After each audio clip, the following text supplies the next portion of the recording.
Hey everyone, this is Pete, and welcome back to Atari A to Z Flashback, a series of short playthroughs of the 150 games that make up Atari Flashback Classics for Nintendo Switch. Today's game is Astroblast, which was a 1981 release by Mattel and was originally released for Intellivision. It was developed by a guy called John Soule as the second game to go on the cartridge of an unreleased title called Meteor with an exclamation mark. And Meteor didn't fill up the entire cartridge capacity, so they decided to put Astrosmash, as it was known on the Intellivision, on the cartridge as a means of filling up the space. So Astrosmash used the same sort of graphical and sound assets as Meteor did, but it just filled up the extra space with some extra code and logic and that sort of things. Meteor was actually cancelled by Mattel because they thought it was a bit too similar to Asteroids, and they didn't want to get into trouble with Atari. So yeah, that happened, but it did sort of still get released. So what happened was John Soule put in basically a little hack in the cartridge so that when it booted up it went straight to the Astrosmash game mode. But legend has it, if you repeatedly reset an Intellivision console with an Astrosmash cartridge in, sometimes it will glitch out and you'll still be able to play Meteor, which is pretty cool. But anyway, Astrosmash was ported to the Atari 2600 as Astroblast, which is what we're going to be looking at today. It was fundamentally pretty much the same as the Intellivision version, albeit with lower resolution graphics, because the 2600 wasn't quite as capable in that department as the Intellivision was. But it featured faster gameplay. This was probably for a couple of reasons. Firstly, the 2600 version supported paddle controls, so you could quickly zip back and forth across the screen, which is not something you could really do quite as easily with the Intellivision's weird disc-based controllers.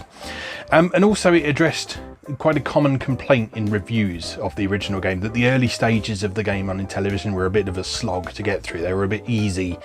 And so upping the pace of the whole game helped address that by making sort of the whole game a little bit more difficult, a little bit more challenging. I don't know if that's the actual reason that it was happened, but it's certainly a plausible explanation for why the 2600 version has a higher pace than the original. So yeah, that is Astroblast. So this was one of Mattel's M Network releases for the Atari 2600. We've mentioned these a couple of times previously, and this is one of those games that the label was set up for originally, to port Intellivision versions over to the Atari 2600. So without further ado, let's go play Astroblast. Okay, here we are once again with Atari Flashback Classics. This time we're taking a look at Astroblast, or Astrosmash as it was known in its original Intellivision incarnation. As before, we'll take a quick look at the documentation before we start, and then proceed into the game itself. So Astroblast instructions: it's one player versus computer, so there's no two-player mode in this. Hit as many falling, fast-moving targets as you can. Move your laser base to avoid being hit yourself. Keep shooting as long as your base is less, and try for a great peak score. Not a high score, it's a peak score. So this has been compared by people to kind of a cross between Space Invaders and Asteroids, which kind of makes sense. It's a bit of a lazy comparison. It's kind of its own thing in some ways. You'll see when we come to play it. But let's have a look at the rest of the instructions first of all. So you start with 10 laser defense bases. Several things will fall from the sky: rocks, spinning white bombs, smart guided missiles, and when your score goes over 20,000, UFO bombs. If your active laser is hit or a spinner lands, you lose that base. You get another base whenever your peak score goes up 1,000 points. As the score goes higher, more targets appear, falling faster. Use joysticks or one paddle controller. The paddle moves the base faster, and we recommend it for a better game. So this version uses paddle control by default. You can switch it to I think they call it relative control mode, and that's like using a joystick. But if you want to be super quick and responsive, then the paddle control is probably the way to go. With this Switch version, if you play it in handheld mode, you can also use the touch screen to simulate the paddle control as well. And that's by far the most responsive way of playing this. So, difficulty switches. Right switch set at B to play game at regular skill level. Set at A to play at accelerated speed, the same pace and targets as if your score were over 50,000. And the left switch set to B for manual firing mode, or set to A for automatic firing. And you can change in the middle of the game. So if you decide you want to change how difficult it is, then yeah, just do that partway through the game, which is neat. Oh, too far. Move your active laser base to get directly under a target, then fire your laser. Avoid being hit by any falling object. The number at lower right shows how many laser bases you have. You get a new base whenever your peak score increases 1,000 points. So what it means by peak score in this one is that your score goes up and down in this, and your peak score is the highest that your score has been. I was mistaken. It wasn't a synonym for high score. It is literally how the highest point your score has reached in a particular game. So note, if your score goes down then rises, you don't get an extra base when you pass your old peak level. You must advance another 1,000 points to win a bonus base. So here's your targets, here's your score. Now this is one really interesting thing about this game. This game has an early take on sort of a multiplier system. So we've seen this in a few previous Atari arcade games, like Missile Commander's got one, for example. But this one, every few thousand points, so 0 to 1,000 you get basic score, 1,000 to 5,000 points you get twice as many points, and then that increases sort of every... Yeah, it's different milestones for each one, isn't it? So 5,000 to 20,000 you get triple points, 20,000 to 50,000 you get quadruple points, and you start getting UFOs as well. And then over 50,000 points, it sticks at that point for the rest of the game then. Screen background colour changes when score goes from one range to another, and the score decreases when either a big rock lands, a small rock lands, a spinner lands, or your base is hit. So your score is never less than 0, but you can lose points for fucking up, basically. Anyway, let's play. So let's just check our console first of all. So at the moment both our difficulty switches are set at B. And I've already forgotten what that means, but I'm sure we'll find out in a minute. So let's just hit game reset. And I think we're ready to go. So do we press fire? Yes, here we go. So we're on manual fire mode. Which means we have to actually press the fire button in order to shoot.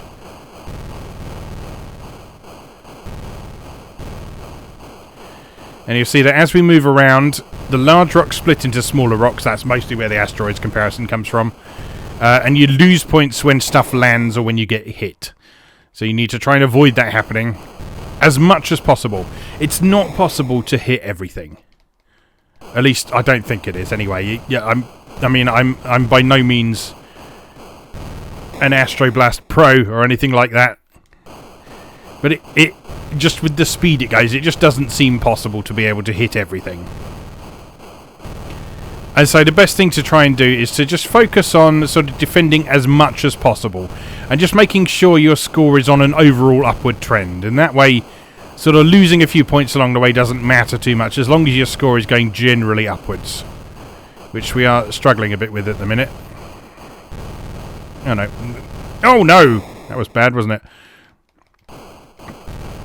Yeah, so maybe we do need to be a bit better than I'm being so far. There we are, we're breaking the 400 points mark. That was a spinner, that sort of siren sound you just heard there, but we managed to destroy it straight away, so that's good. Because if one of those lands, you immediately lose a life as well, so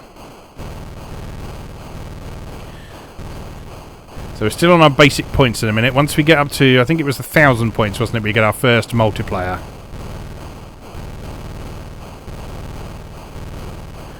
And that should change the colour of the screen. There we go.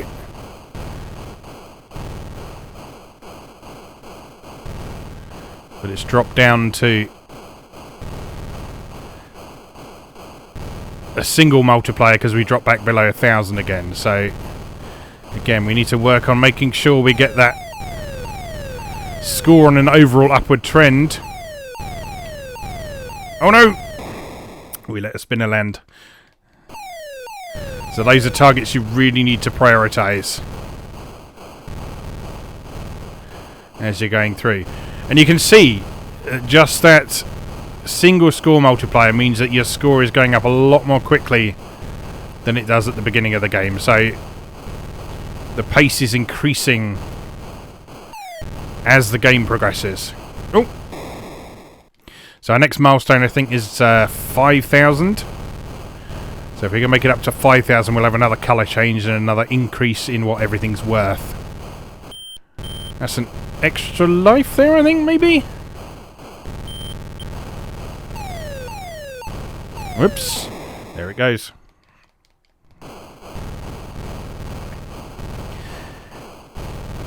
Yeah, again, the paddle controls in this take a little bit of getting used to. If you're not accustomed to them, and especially if you're not accustomed to how these ports of the games on the Atari Flashback Classics collection handle paddle controls. So, if you've not come across a paddle controller before, a paddle controller is basically a dial. It was one of the earliest analog controllers, and instead of just pushing left and right and those being on-off switches like on a joystick of the period, a paddle control had a large number of different values it could hold. I forget offhand exactly how many different positions it could register, but you could turn it left and right, and you could... Oh dear. And you could sort of move a lot more accurately and precisely. And so the closest equivalent that we've got to that...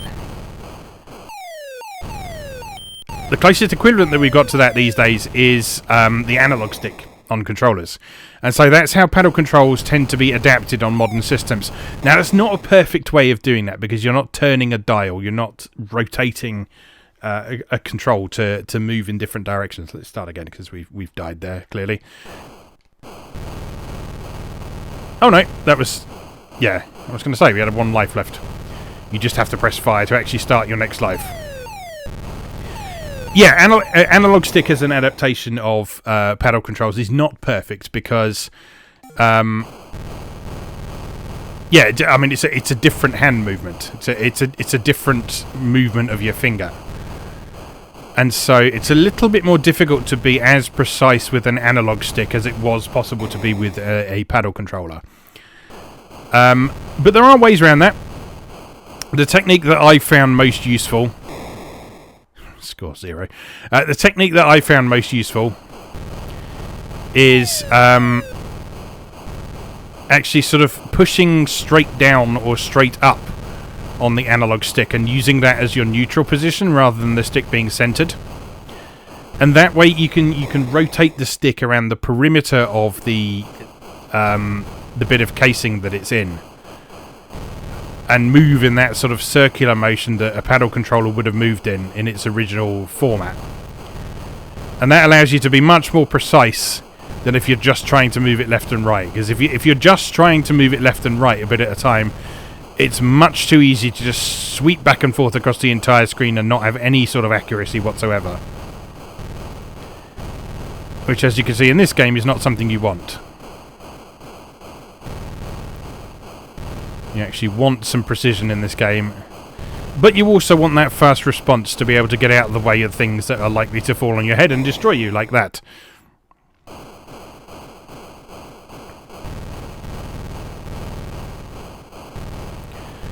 So yeah, this is quite a tricky game, as you can see, for various reasons. And it's pretty straightforward, but it's one of those games that sort of it doesn't need to do a lot. It's enjoyable and entertaining, and it gets quite hypnotic after a while. You start getting that feeling of really being in the zone. And smoothly moving back and forth across the screen, avoiding the rocks, picking off your targets a bit at a time, slowly watching your score increase.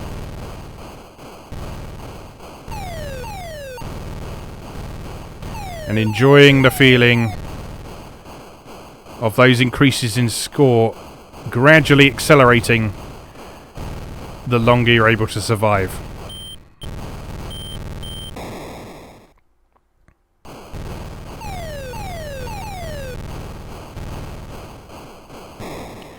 But yeah, this is pretty speedy, as you can see. We'll have to tweak the difficulty switches in a moment and see what difference that makes. Because I forget if the A or B setting was the more difficult one. I think it was the A setting. Oh no! Real trouble breaking like 2000, aren't I?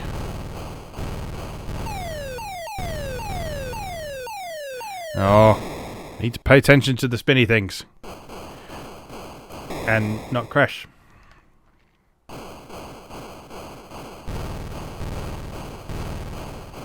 Ah.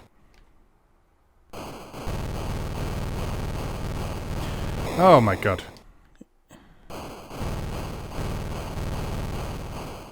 Oh dear, I suck at this game. Alright, let's flip both the difficulty switches and see what happens there. So, game reset, start again, and off we go. Yeah, this is the harder mode. I'd go so far as to call it unplayable. Oh, that's ridiculous. How can anyone be expected to play that? That's insane. Oh god. Yeah, let's just undo that and reset. Let's have another go or two. Let's see how we get on.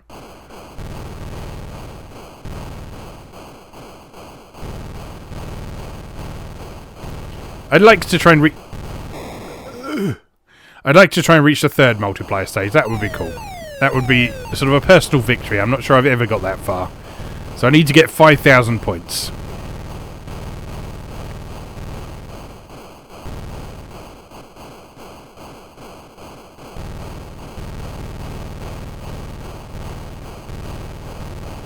But yeah, I like this one. This is a good one if you just fancy a bit of score chasing in sort of its most purest form. And just the additional mechanics it puts on top of the standard fixed shooter formula just set this apart a little bit from other similar games. So the kind of score penalty system, it's initially hard to get your head around because it's not something you see an awful lot, and it's easy to start feeling like it's frustrating or you're failing somehow when you're losing points. But in practice, like I say, it's about being able to balance how fast your score is going up against how quickly it's dropping. And as long as you can ensure that your score is going up more quickly than it's going down, then you can succeed. However, the fact that you lose points when you die is something you need to pay a certain amount of attention to.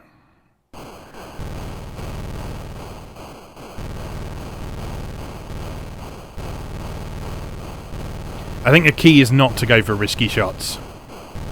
Now, if a shot looks like it's risky, you're better off taking the hit to your points, because you'll lose more points from losing a life than you will from a rock hitting the ground. And so if there's a rock coming your way and you're not sure you're going to be able to destroy it in time, then you're better off just moving out of the way and taking the hit to your score.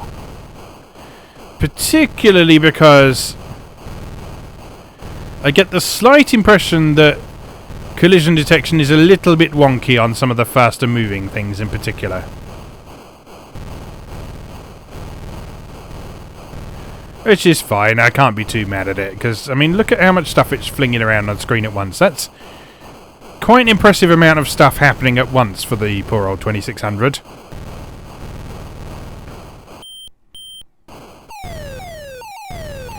And when you think about games that really struggle to have a lot going on screen at once, like sort of Pac-Man is the most notorious example of that with its flickering sprites and so on, but like even Asteroids, the 2600 version of Asteroids that we looked at a few weeks back, sort of the amount of flickering on the sprites in that, I'm not sure how much of that was down to performance issues and how much was sort of stylistic reasons, but I suspect the former. And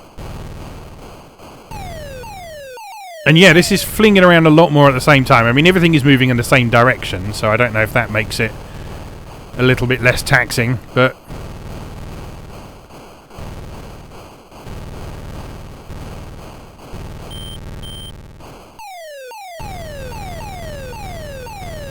yeah, I mean, this I don't know anything about 2600 programming, but this strikes me as what would probably be quite an impressive achievement at the time.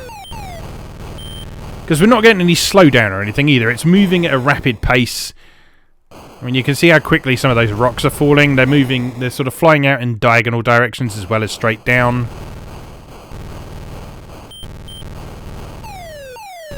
Yeah, it's just really solid. We are closing in on that 5,000, aren't we? Are we going to make it? That is the question. Oh, so close. So close. Avoid the risky shots. Oh, losing points. Oh, so close. Oh, we made it. Right, should have triple points now. Except I've died and dropped back below the threshold again. Oh, come on.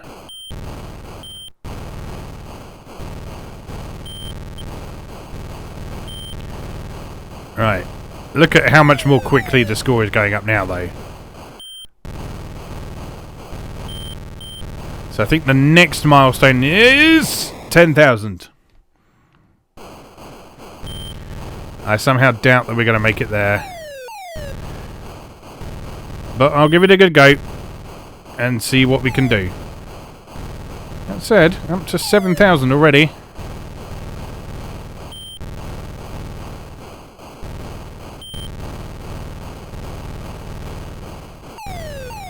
Again, concentrate on the spinners more than anything else. Because everything else is just a hit to the points. Whereas spinners are a hit to your lives if they actually land, so you need to take them out. Ooh, that was close. That beep beep noise is those diamond shaped things, not an extra life, I was mistaken.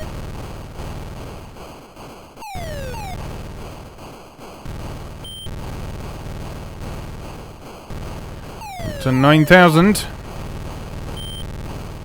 Oh, we're nearly at 10,000. We might. Oh, we've done it. Oh, 10,000 wasn't the boundary from the look of things. What was it then? Was it 20,000? I thought there were more tiers than that. Maybe it is 20,000. We'll see. We'll see how far we can get. We've got a load of extra lives. So yeah, actually, the longer you survive, the easier it is to get extra lives. Because if you get an extra lives every 1,000 points, which is what I think it said, wasn't it? Yes, as soon as your multiplier starts getting higher, you're going to be getting extra lives more frequently. But you're also dealing with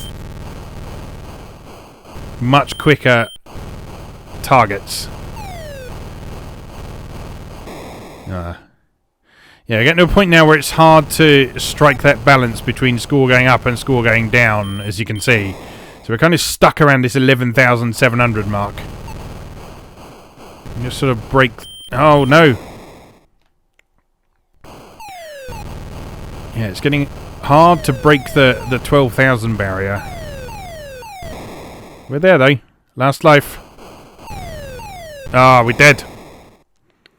12,490. That was our peak score. So your peak score is what you are sort of given at the end of the game. The highest score you got at any point in the game. So you can't sort of lose points from your final score. Your current score is just used to calculate whether you are... what particular tier of multiplier you're at. Let's have one more go at this before we finish for today. One more go, because I'm quite enjoying this. So, game reset. Ready, begin.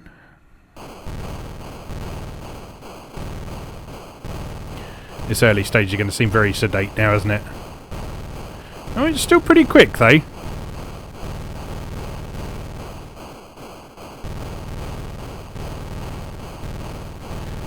But yeah, it's more how slowly your score goes up in this early stage.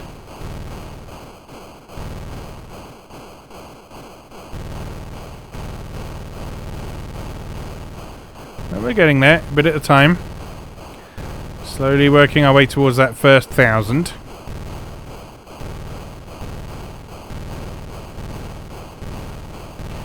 I do like the big chunky numbers in this. We've talked about this previously, about how a lot of 2600 games have big chunky pixel numbers like that. The ones in this game, they're not quite the same as the ones you see in the Atari originals, like we saw in Asteroids. But they're still pretty good. Those are nice, big, satisfying numbers. It's nice to see them go up.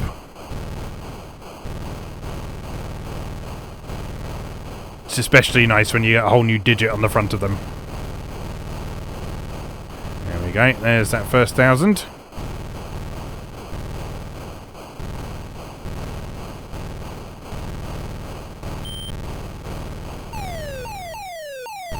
Oh no! Oh god, loads of them.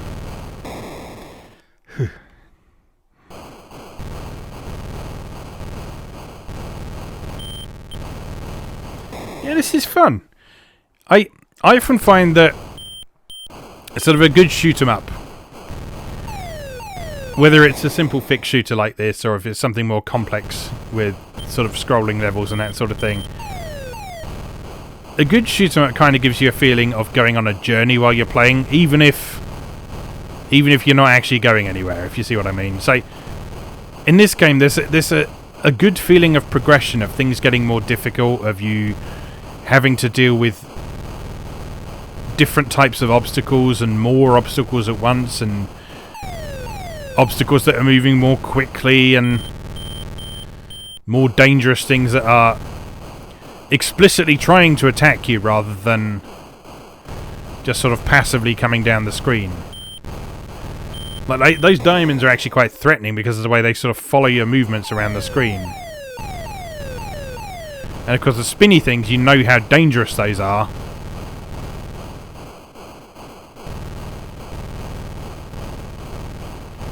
So you obviously want to try and take those out as soon as you possibly can.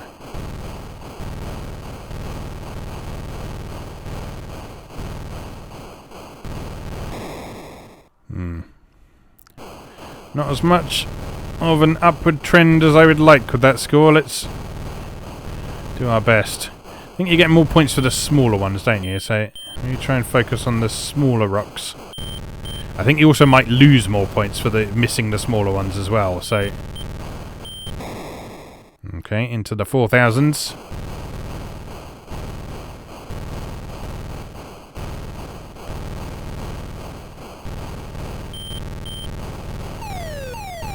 Nearly there. Oh, so... Oh. I just... Get to that point, like, any shoot 'em up where, like, you're about to beat a high score or something like that, and you start thinking, oh, I'm nearly there, I'm so close. I'm so close. And then as soon as you start thinking that, you start messing up repeatedly.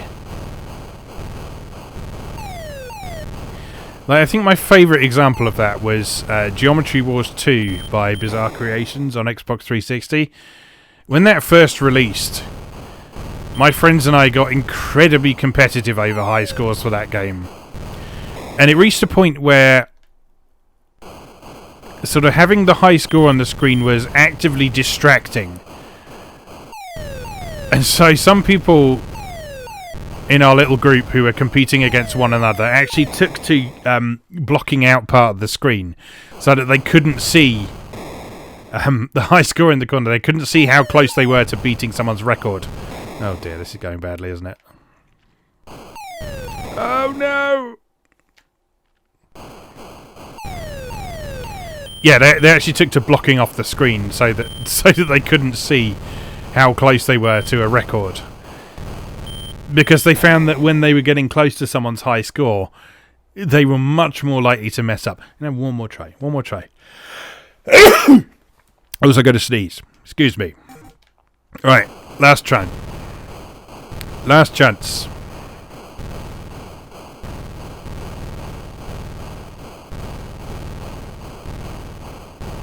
Nope, not a great start.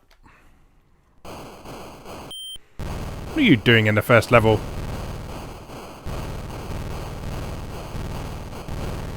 BP things are not supposed to be here yet.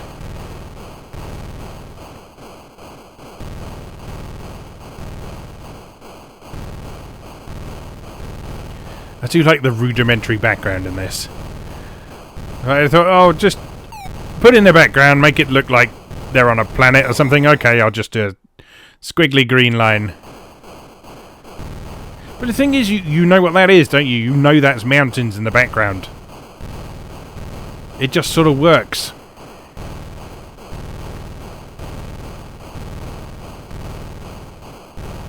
That layer of abstraction and imagination is something that I really like about these old games. It just encourages you to kind of try and enjoy them in your own way.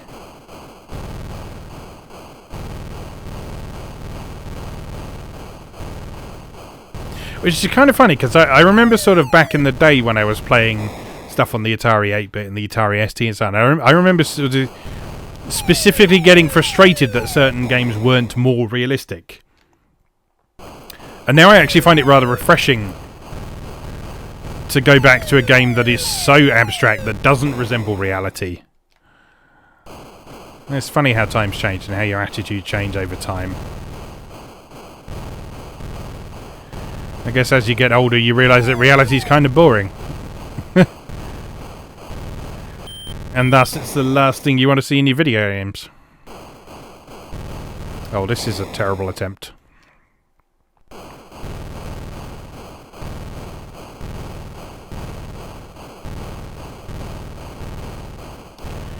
I am not bearing out this game with less than 1,000 points. I mean, come on now.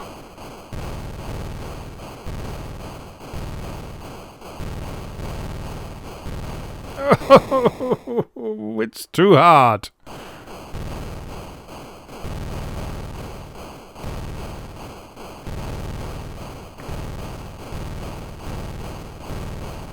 It's not too hard, it's just right. Just need to get good. Oh, practice.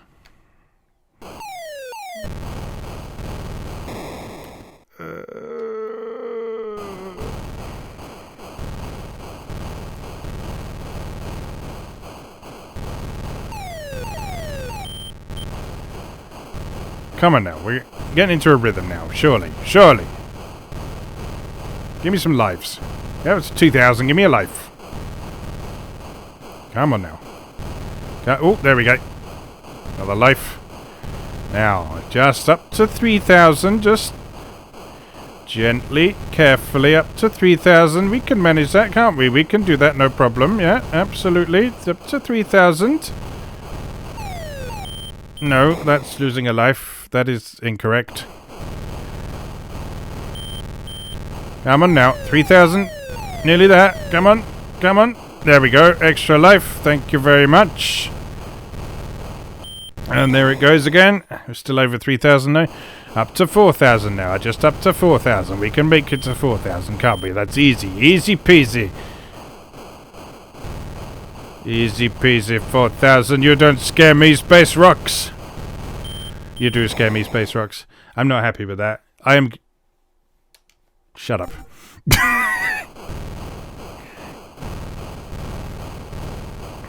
I'm not standing for that as... I mean, come on now. Your last attempt is supposed to be your best attempt. You can't just walk away from something with such a pitiful performance as that last game. I know I can do better than that. I have done better than that. This absolutely will be the last one, though. I actually promise that this time. Because I'm sure there's only so much of watching this you can take. However much I might be enjoying myself playing it.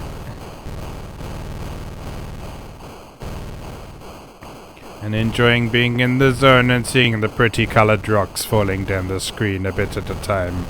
So pretty coloured rocks. Oops. Getting distracted, clearly.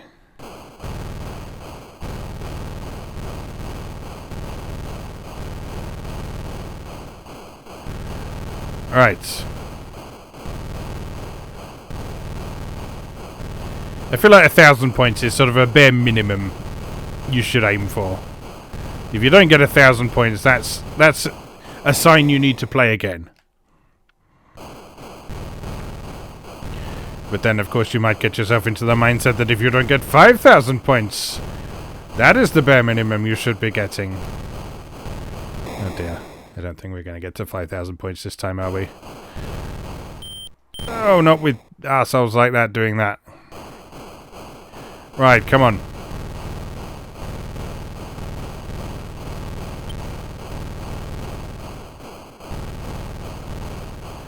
Come on, better dodging is what we need.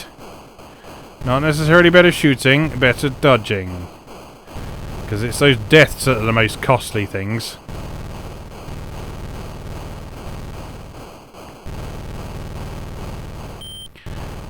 It's kind of difficult to know where to look in this.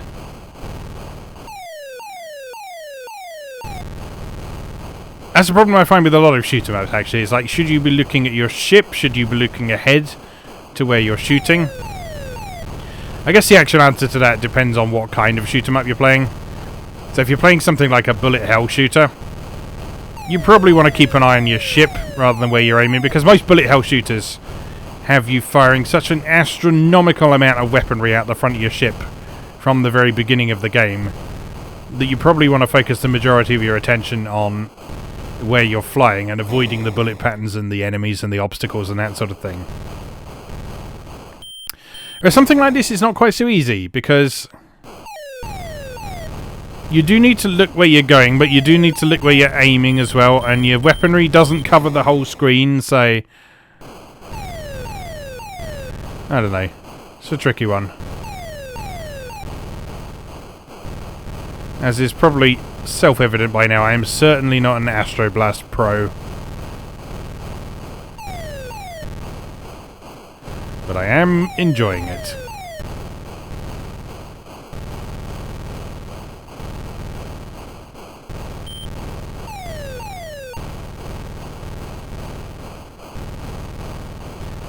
Can we make it to...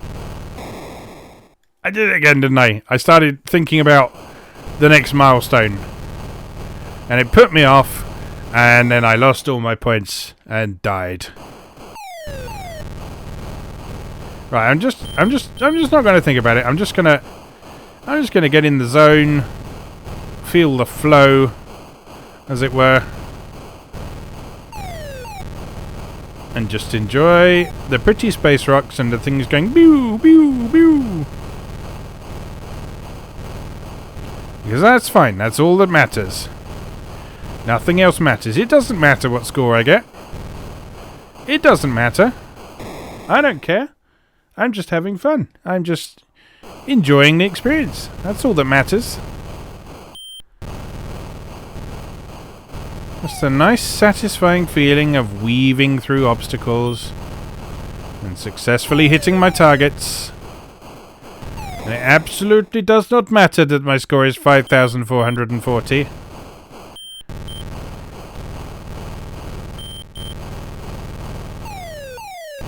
Absolutely does not matter. It's perfectly fine. Just relax and enjoy the experience. And ignore the big number right beneath where my ship is. Just ignore that big number that is gradually increasing and dropping down again every time I get hit.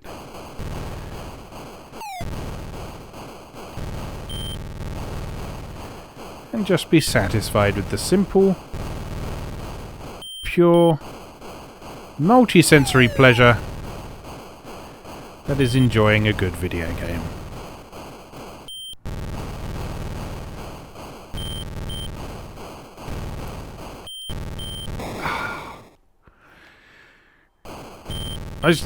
I don't like those diamond things.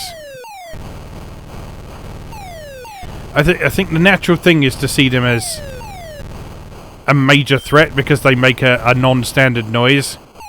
And you know that the spinners, those are a major threat because you'll lose a life if they hit the ground. And the fact those diamonds sort of make a really loud piercing sound sort of gives them a certain amount of threat to them as well. And the fact that they move quickly and home in on you, I guess they kind of are a big threat, aren't they? But they're not as essential to destroy. It is essential that you either destroy or dodge them. And they're one of those things that you need to kind of make a judgment call for. So if you can see them falling towards you and you know you're not going to be able to hit them for whatever reason, it's not worth trying to get a risky shot on them.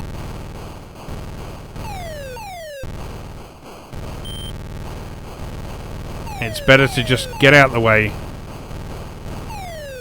and keep scoring points. Not that those points matter. Not that those points matter in the slightest. No, no, no, no. No, there's nothing to see here. Nothing to see down at the bottom of the screen. No lovely big 5-digit number. I don't care. I'm just chilling. Just chilling with my friends, the asteroids. And blowing up. Oh dear. Just happily chilling with my friends, the asteroids, who want to kill me. Oh my god, it's going really fast now.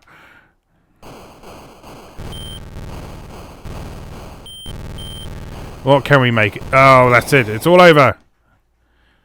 12,020. It's alright. Pleased with that. So, anyway, that was Astro... What was it? Blast. I keep getting confused if it's Astroblast or Astrosmash. I can never remember which one it is. I think it's Astroblast on 2600, isn't it? Yes? I suppose we can check, can't we? Yes, there we are. Astroblast. That was Astroblast for the Atari 2600, an adaptation of the Intellivision game Astrosmash, released on Mattel's M Network label in 1982. So, as always, thank you very much for watching, and I'll see you again next time.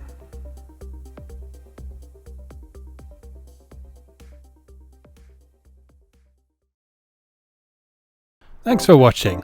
If you enjoyed this video, please help out the channel by leaving a like or a comment and subscribing. New episodes of Atari A to Z are on Tuesdays and Atari ST A to Z on Thursdays. Check out atariatoz.wordpress.com for a full archive. Do please also check out my other projects moegamer.net, where I explore Japanese and Japanese-inspired games from yesterday and today, and videopackgames.wordpress.com, which aims to catalogue the small but well-formed library of the Philips G7000 Videopack computer, also known as the Magnavox Odyssey 2. You can also support my work on Patreon or buy me a coffee. You can find links to do both down in the video description. Thanks again, and I'll see you next time.